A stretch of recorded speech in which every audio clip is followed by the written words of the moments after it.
Bismillahirrahmanirrahim. Assalamualaikum warahmatullahi wabarakatuh. Bersyukur kepada Allah dengan mengucapkan Alhamdulillahilladzi hadana lihada wa ma kunna linahtadiya law an hadanallah. Asyhadu an la ilaha illallah wahdahu la syarikalah wa asyhadu anna Muhammadan abduhu wa rasuluh. Allahumma shalli ala sayyidina Muhammad wa ala ali sayyidina Muhammad. Sahabat sekalian yang dirahmati Allah Subhanahu wa taala, semoga kita selalu dalam lindungan Allah dan mendapatkan syafaat Rasulullah sallallahu alaihi wasallam. Amin ya rabbal alamin.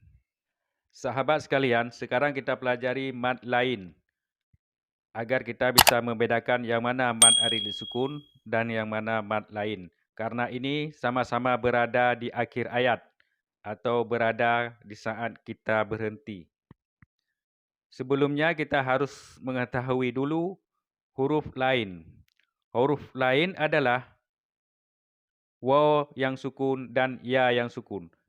Cara kita tandai mad lain adalah sebelum waw yang sukun dan ya yang sukun ada huruf yang berbaris di atas.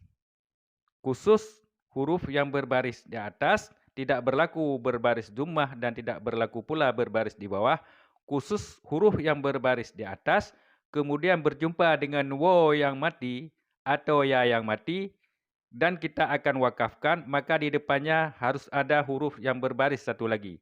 Itu menjadi mad lain. Panjang bacaannya 2, 4 sampai 6 harakat. Lebih baik kita panjangkan 6 harakat. Mari kita contohkan.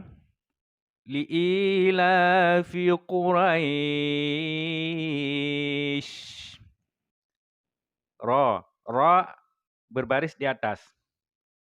Ra berbaris di atas.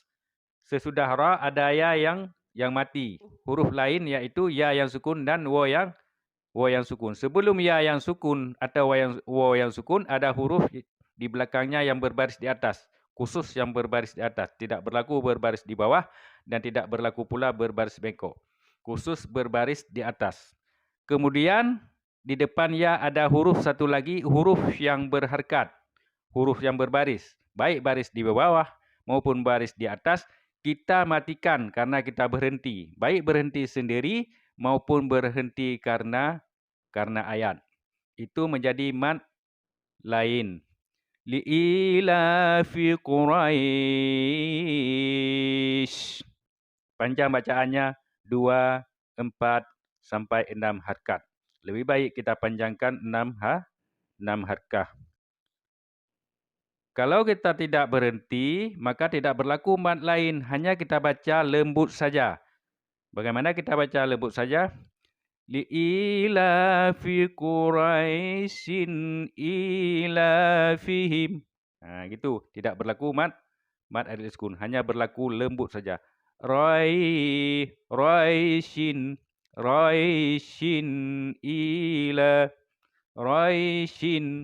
li'ilafi Quraisy. Ayat berikutnya. Ilafihim rihlatash syita'i was-shaif.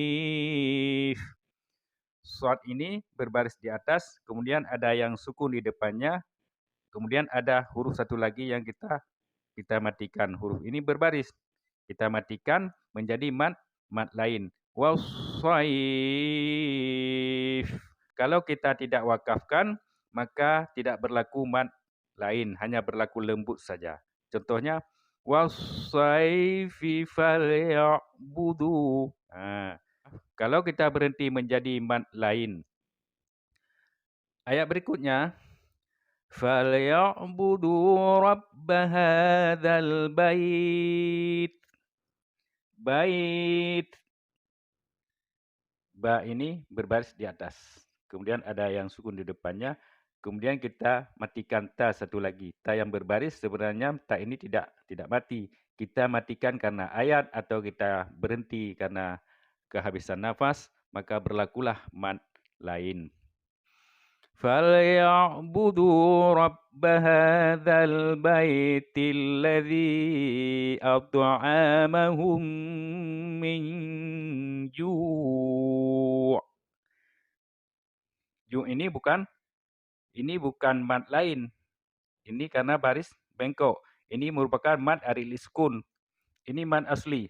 Jim berbaris bengkok, kemudian ada waw yang sukun di depannya, menjadi mad asli. Kemudian ada ain yang kita matikan satu lagi, menjadi ju'. Ini menjadi mad aril iskun.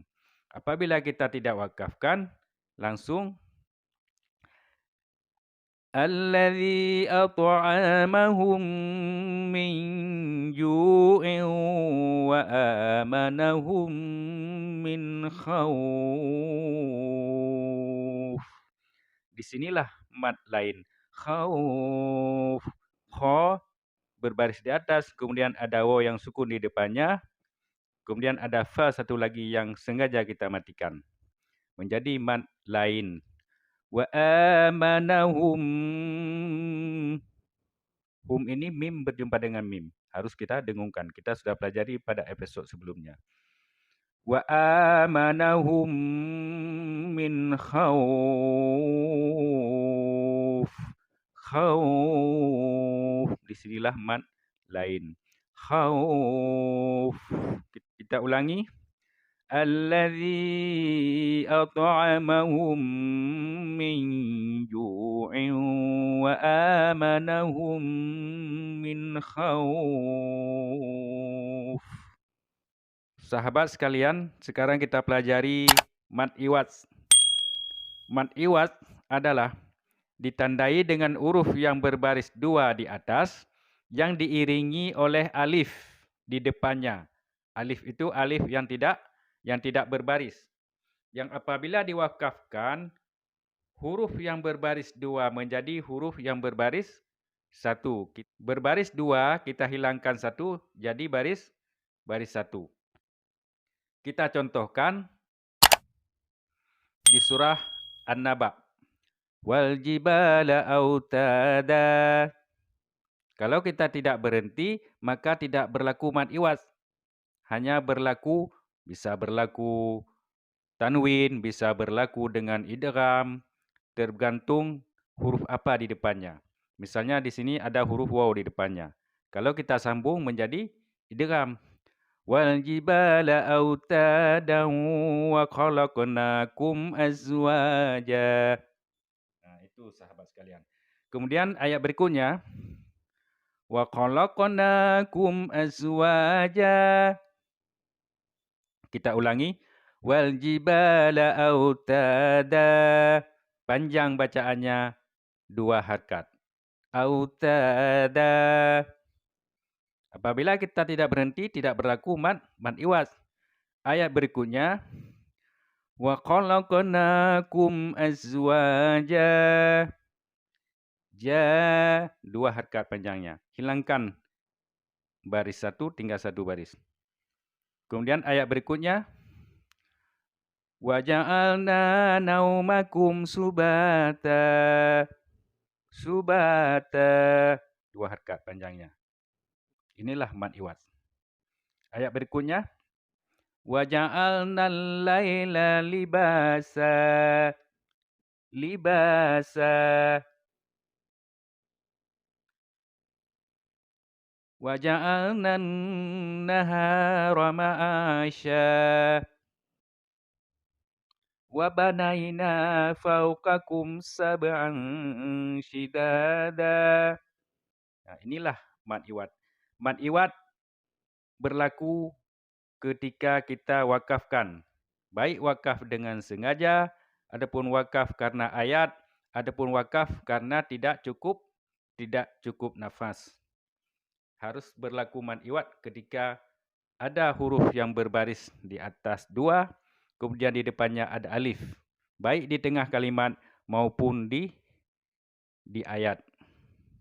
La yadhuquna fiha barda. Nah, di sini ada alif di depannya. Kita berhenti di sini karena enggak cukup nafas. Nah, misalnya kita enggak cukup nafas, kita berhenti di sini menjadi mad iwad. Panjang di sini harus kita panjang 2 harakat apabila kita berhenti.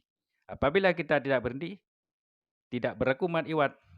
La yadhuquna fiha bardan wala syaraba.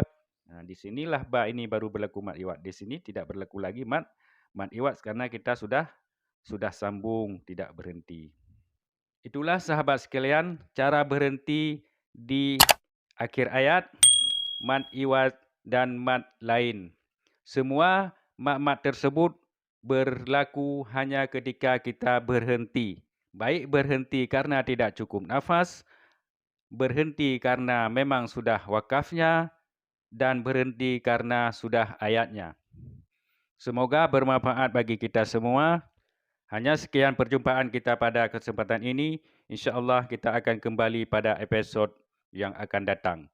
Terima kasih atas perhatian. Mohon maaf atas segala kekurangan. Assalamualaikum warahmatullahi wabarakatuh.